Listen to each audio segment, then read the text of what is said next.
ilgili makamda biliyorsun, tarım bölümünden kanunun derecede ilgili olan makam orası.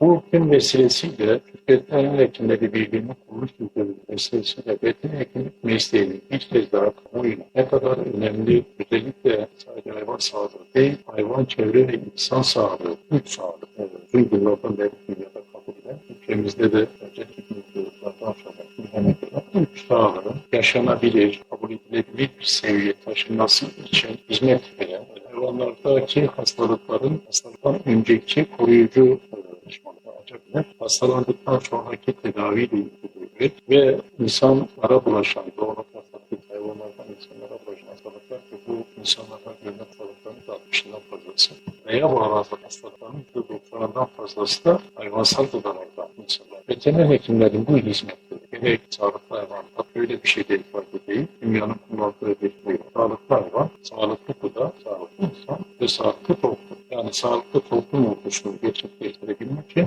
sağlıklı gıda üretiliyor.